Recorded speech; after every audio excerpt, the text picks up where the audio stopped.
Mga kagabay, magandang hapon, magandang gabi, magandang umaga, magandang tanghali. Saan man tayo naroroon, ano man ang ating mga ginagawa, una digit sa lahat, ating iaalay ang ating mga sarili sa ating Panginoon. Sa loob lamang ng ilang mga sandali, ating damhin ang presensya ng Diyos.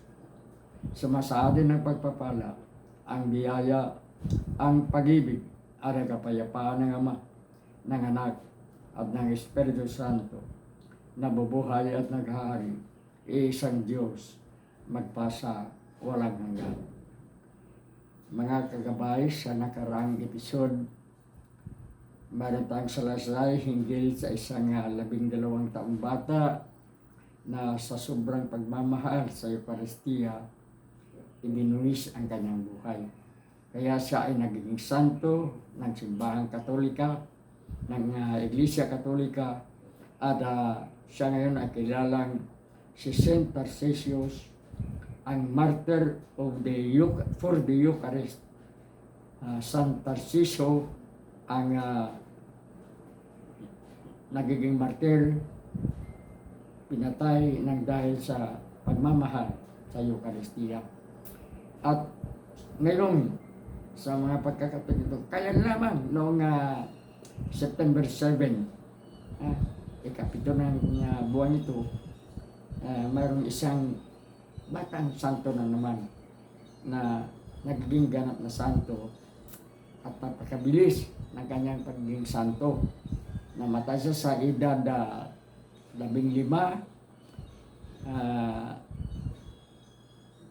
at sinimulan ang kanyang pagiging Saint Candidate noong 2006 at noong September 7, siya ay nagiging ganap na santo.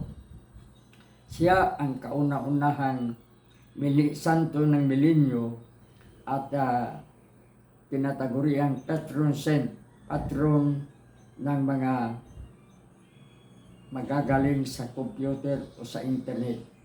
The patron saint of the internet and the first millennial saint, si Saint Carlo Acutis, isang Italian-English na teenager na namatay sa edad 15.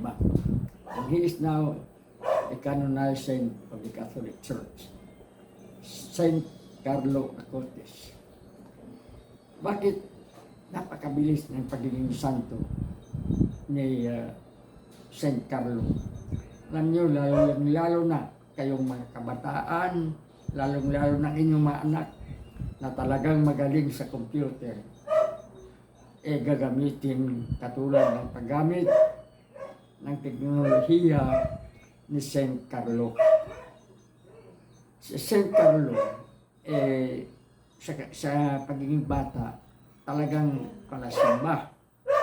Yung kanyang mga magulang, kasi nung nagiging saint candidate siya, alam ko kung hanggang buhay pa yung kanyang mother. Ang kanyang mother ang sumusulat ng kanyang talambukay kung sino siya at ano siya nung bata pa. Sabi ng kanyang mother, sila mag-asawa, parehong Katoliko. Pero siya daw, nakapasok lang siya ng simbahan bago ipinanganak si Carlo, nang siya ay bininyagan, kinumpilan, at ikinasal. At wala na lang yung sa funeral mass dahil buhay pa siya. Ngayon, nang ipinanganak nila si Carlo, nakakahawa umano ang pagmamahal ni Carlo sa Eucharist. Laging nagsisimba ang bata. Kaya sila mag-asawa, buong pamilya. Mga Katoliko sila pero nominal Catholic. Katoliko lamang sa pangalan. Katulad ng karamihan sa atin. Aba, ito ninyong kagabay sa ating posisyon ngayon, napalad nga lamang tayo at every Sunday talagang sinikap natin na tayo ay makapagsimba at makatanggap ng Eucharist. Dahil tayo ay naniniwala din sa Eucharist. So itong si Saint Carlo, sa kanyang kabataan, bago siya nagkasakit ng leukemia, na hindi na maaring gamutin at namatay siya sa edad 15, napakagaling niya sa digital tools. Magaling siya sa computer. Anong ginawa ni St. Carlo?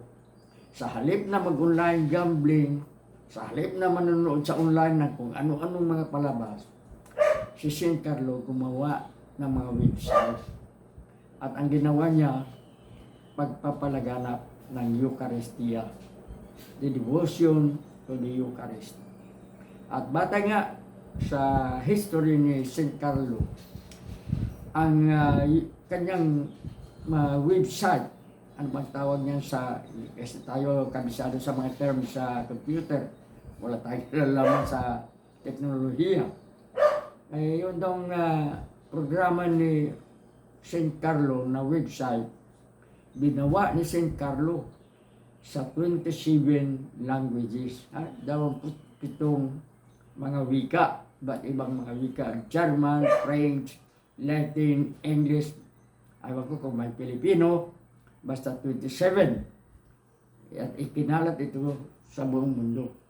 So, madaling salita, sa halip na gagamitin ni St. Carlo ang computer sa mga walang kakwinta-kwintang bagay, hindi naman tayo against sa computer.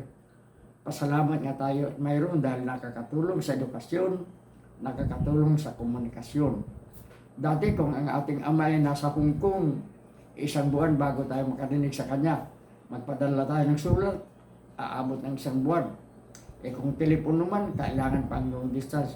Pero ngayon, isang butoys lang ang i-click mo, makausap mo na kung saan, kahit na saan yung gusto mong kausapin. Pero hindi ginawa na ni St. Carlo ang ginagawa ng mga kabutihang kabataang magaling sa computer o internet. Karamihan nalulung sa online gambling, karamihan nalulung sa misa nga yung mga malaswang mga panoorin dyan sa YouTube umano.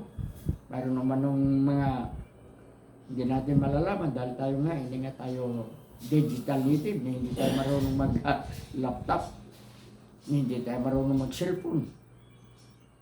Kaya yan, si St. Carlo yun ang ginawa. Kaya sa mga kabataan, lalong-lalo na yung biyasa sa computer, hindi naman natin sinasabing magiging banal kayo. Na lahat na lang ng programa ninyo, ikabanalan. Hindi naman, masama din naman yun. Sobra na yan. Ano man ang isang bagay na sobra, mabuti man o masama, talagang masama pag sobra. Kakain tayo para mabuhay, pero pag sobra ng ating pagkain, mamamata tayo, mabulunan tayo, ma-overdose tayo, o ano. Kung hindi tayo kakain, mapapasma tayo, mamamata din tayo. Ibig sabihin ka, yung ika nga, talagang nasa iyong puso kung ano ang iyong gagawin mo. Sapagkat ang kabanalan ay hindi nakukuha sa edad, hindi nakukuha sa pananampalataya, nakukuha sa ating puso, at nakukuha sa ating mga matutuhang aral, sa ating mga matatanda, sa ating mga magulang, sa ating mga guro, sa ating mababasa. Gamitin natin ang ating kakayahan sa mga bagay-bagay na tayo ay pakikinabangan. Yun nga, ang website ni St. Carlo, 27 languages. Sabi nga nung mga nakakilala kay St. Carlo, ayon sa ating nababasa, nakakahawa ang kanyang pagmamahal kay Mama Mary at sa Eucharistia. Kaya nung siya ay na-diagnose na siya ay may leukemia, wala nang maaring gamot at 15, mamamatay siya anytime. Tingnan umano ni St. Carlo ang Eucharistia at sinabing, Panginoon, anuman ang aking magiging hirap, anuman ang aking mga magiging sakripisyo at pagtitiis sa sakit ko ito, ialay ko ito sa iyo, ialay ko ito sa Eucharistia, ialay ko kay Mama Mary, ialay ko sa Santo Papa, at ialay ko sa buong simbahan, at ialay ko sa aking mga kababayan. Isang bata, 15 years old, nagsalita na ganyan.